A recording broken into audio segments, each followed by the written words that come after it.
Você já parou para pensar se a sua fé é de fato um ato de merecimento ou apenas um hábito aprendido para pedir favores celestiais? Essa provocação filosófica foi sintetizada com precisão cortante por Arthur Schopenhauer em uma frase que desmascara a estrutura da religião tradicional. A religião católica é uma instrução para mendigar o céu, que seria muito incômodo merecer. Essa frase não é uma ironia vazia.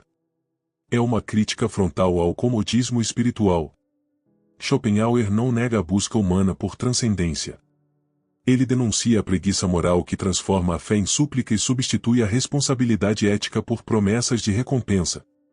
E o mais provocador dessa crítica vem de um pensador profundamente informado pelas tradições religiosas, filosóficas e culturais do Ocidente e do Oriente.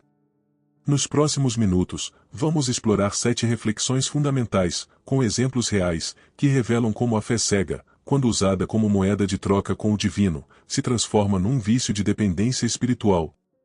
Não se trata de ateísmo. Trata-se de maturidade. De um chamado para que a ética venha antes do altar. Contextualização da vida de Arthur Schopenhauer. Arthur Schopenhauer nasceu em 1788, na cidade de Danzig, atual Gdansk, Polônia, que na época fazia parte do Reino da Prússia. Viveu em uma Europa marcada pelo Iluminismo, pelas guerras napoleônicas e por profundas transformações sociais e religiosas. Filho de Erich Floris Schopenhauer, um comerciante abastado, e Johanna Schopenhauer, uma escritora reconhecida, cresceu em um ambiente cosmopolita, viajando pela Europa e tendo acesso precoce à literatura, arte e filosofia. Após a morte do pai, sua mãe se mudou para Weimar, onde manteve um salão literário frequentado por Goethe, com quem Schopenhauer teve contato direto. Estudou filosofia na Universidade de Göttingen e depois na Universidade Humboldt de Berlim, onde se encantou por Platão, Kant e pelos textos orientais, especialmente os Upanishads, o budismo e o taoísmo. Sua principal obra, O Mundo como Vontade e Representação, foi publicada em 1819 e, apesar da recepção inicial morna, posteriormente foi reconhecida como um marco da filosofia moderna. Schopenhauer desenvolveu uma filosofia do pessimismo, na qual o desejo humano é fonte de sofrimento, e a verdadeira ética nasce da compaixão e da renúncia, não da busca por recompensas. Ele via a religião institucional como um mecanismo de controle e conformismo, em que o céu é vendido como um prêmio para os obedientes, e não como um ideal a ser construído com esforço. Seu pensamento influenciou filósofos como Friedrich Nietzsche e aspectos da psicologia freudiana, consolidando-se como uma das grandes referências do pensamento moderno. Principais obras de Arthur Schopenhauer. O Mundo como Vontade e Representação. Obra-prima filosófica em que defende que o mundo que percebemos é uma construção da nossa mente, e que a realidade última é uma força irracional e cega, à vontade. Parerga e Paralipomena. Reunião de ensaios filosóficos curtos, nos quais ironiza os dogmas religiosos, defende o ceticismo e sugere uma vida guiada pela razão e pela compaixão. A arte de ser feliz. Reflexões práticas sobre como reduzir o sofrimento da existência sem apelar para ilusões metafísicas ou promessas de salvação. 7 reflexões com exemplos reais. A fé como atalho moral. Schopenhauer expõe a fé como um abrigo conveniente para quem quer evitar o confronto com a realidade. A crença cega torna-se um álibi para a inércia ética. Em vez de enfrentar os problemas sociais com coragem e iniciativa, muitos se refugiam na oração como se fosse solução. No Brasil, comunidades inteiras marcadas pela violência ou miséria se rendem à espera de um milagre divino, enquanto ignoram o dever cívico de lutar por saneamento, educação e políticas públicas. A fé, nesse modelo, funciona como um anestésico, alivia a angústia momentaneamente, mas perpetua a doença moral. O céu como recompensa condicional. A lógica do castigo eterno ou da salvação como prêmio transforma a espiritualidade em moeda de troca. Essa visão infantiliza a moral, reduzindo-a a uma questão de obediência com medo. Na Idade Média, o comércio de indulgências era um símbolo explícito dessa corrupção, comprava-se o perdão com ouro. Séculos depois, a prática apenas mudou de embalagem. Programas religiosos na TV, transmitidos em horário nobre, oferecem bênçãos personalizadas conforme o valor da oferta. A fé se transforma num mercado onde a salvação tem preço e o céu vira um produto negociável. A prece como mendicância espiritual. A oração, que poderia ser um ato de introspecção e amadurecimento, é convertida em ritual de súplica desesperada. Pede-se cura, dinheiro, emprego, amor. Tudo, menos lucidez. Em igrejas, cultos e retiros, milhões de pessoas são ensinadas a repetir frases como mantras mágicos, acreditando que a insistência é o caminho para o milagre. Não há convite à transformação interior, apenas uma lista de desejos projetados no divino. A espiritualidade se torna uma fila de pedidos, e Deus, um caixa eletrônico existencial. A inversão da virtude e da obediência. Schopenhauer denuncia a corrupção do conceito de virtude quando ele é substituído pela obediência religiosa. Um fiel submisso é visto como mais moral do que um cidadão consciente que desafia injustiças.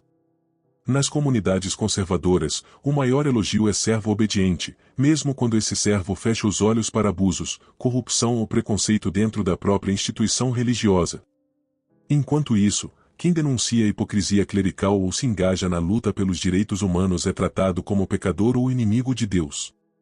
A religião institucional passa a premiar a conformidade e punir a coragem. A crença sem ação. Crer não basta. Fé sem ação é retórica vazia. O silêncio cúmplice de cristãos durante o regime nazista ilustra o perigo da crença que não se traduz em resistência. Milhares de religiosos apoiaram, com omissão ou com palavras, um dos maiores genocídios da história. Nos dias atuais, muitas igrejas silenciam sobre o racismo, a desigualdade ou a violência policial, mesmo quando seus próprios fiéis são as vítimas. Louvam a paz em seus púlpitos enquanto ignoram a guerra social nas periferias. A fé que não se compromete com a justiça é apenas decoração moral. A ética da renúncia em oposição à teologia da prosperidade. Schopenhauer propõe uma ética da compaixão e do desapego, mas isso confronta frontalmente a teologia da prosperidade que domina boa parte das igrejas contemporâneas. Essa nova doutrina vende a ideia de que Deus quer te enriquecer, te promover, te destacar. O sofrimento vira sinal de pecado, e o sucesso, sinal de bênção. A espiritualidade vira vaidade legitimada. Um pregador milionário de terno importado diz a fiéis desempregados que a pobreza deles é falta de fé. Enquanto isso, acumula fortunas e promove seminários pagos sobre como prosperar com Deus. A religião se degrada num espetáculo capitalista. A verdadeira grandeza está em merecer, não em pedir. A filosofia de Schopenhauer é um chamado à dignidade sem expectativa de recompensa. O valor moral de um ato não está na glória que se espera receber, mas na coerência com o sofrimento alheio. Médicos que atendem comunidades ribeirinhas sem estrutura, professores que resistem nas escolas públicas sucateadas, ativistas que enfrentam ameaças por defender direitos humanos, se essas figuras encarnam o ideal ético de Schopenhauer. Não estão pedindo o céu. Estão criando sentido na terra. Enquanto muitos pedem bênçãos, poucos são os que, de fato, se tornam uma. Análise da frase. A religião católica é uma instrução para mendigar o céu, que seria muito incômodo merecer. Schopenhauer expõe o vício espiritual de trocar esforço por súplica. Ele acusa a fé organizada de infantilizar os fiéis, ensinando-os a pedir ao invés de merecer. Não há ódio aqui, mas uma lucidez amarga. A frase desmonta a lógica religiosa que transforma a salvação em um prêmio passivo, e não em uma construção ética ativa. Ponto de vista. Schopenhauer não ataca a religiosidade individual, mas denuncia o uso institucional da fé como forma de controle. A religião, ao ensinar seus seguidores a mendigar o céu, os afasta da autonomia moral e os prende à lógica da obediência sem reflexão. A ética vira submissão. A fé vira dependência. E o céu, em vez de um ideal de elevação, se torna um prêmio dado àqueles que rezam corretamente, e não aos que vivem corretamente. Essa crítica ainda ecoa em tempos modernos, em que multidões continuam pedindo bênçãos enquanto ignoram os atos que poderiam de fato transformar o mundo. Schopenhauer nos convida a parar de mendigar. E a começar a merecer. Quantas vezes a fé serviu mais como muleta do que como impulso? Quantas injustiças foram aceitas em nome de um paraíso futuro? Quantas vidas foram desperdiçadas esperando uma graça que nunca veio? Quantas ações foram omitidas porque se acreditava que Deus resolveria tudo? Quantos poderosos se esconderam atrás da fé para manter o povo ajoelhado? Se esse conteúdo te provocou, compartilhe. No canal Ensinamentos Brilhantes, o objetivo é iluminar com pensamento livre, não adormecer com promessas vazias. Curta o vídeo, inscreva-se e ative o sininho para receber mais reflexões como esta.